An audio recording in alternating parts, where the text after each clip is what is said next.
judgment, male physique, anorexia, pressure, fitness propaganda, self-esteem, male body image, surface, workout, masculine, strong, an athletic build, smoking hot, six-pack, ideals, cliche of suicide.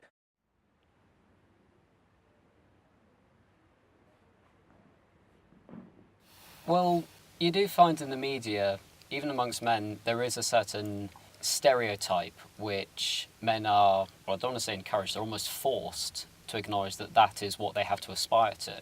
So the whole look of having, you know, a full six-pack, really well muscled, strong forearms, abs, green or blue eyes with blonde hair, and they give you that image.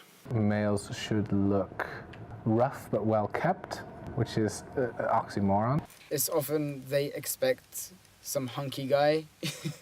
this idea that it doesn't necessarily matter how clever you are, how kind you are and nice and friendly you are as a person. It stems down to this idea of how attractive you look, how muscly and how good looking you are. Problem, anorexia, Slim, Biceps, underrepresented, surface, tall, media, and depression.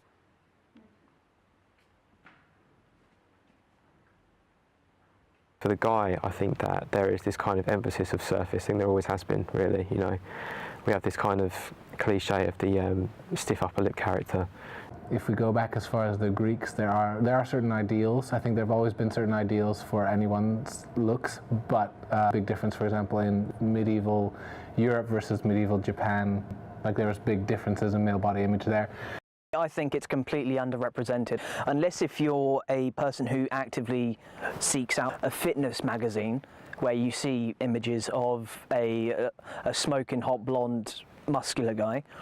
You don't see much at all. Men also have bodily stereotypes they have to cope with, and obviously if a guy is bigger or more masculine, muscular, and a guy who is smaller or more feminine looking, they get judged because of what they look like as well, which is not nice. With women, the stereotyped media image is of being stick thin, whereas with men that is something that's obviously discouraged in favour of a more muscular build.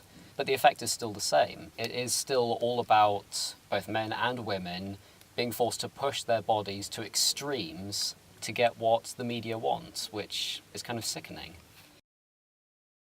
awareness campaigns, Skills, personality. You are who you are. Living a healthy lifestyle. With media, instead of always having the same size body, but use different people, just everyday people, instead of those people who are picked for the job specifically because of their size. If you see in commercials like they want to sell males underwear, for example, they're not gonna put a really chubby guy in the commercial because they want to sell the product. So to me, I don't think it's ever gonna happen, because yeah, in media and entertainment is about, you know, actually selling the product, which in both females and male anatomy, they just want very good looking people.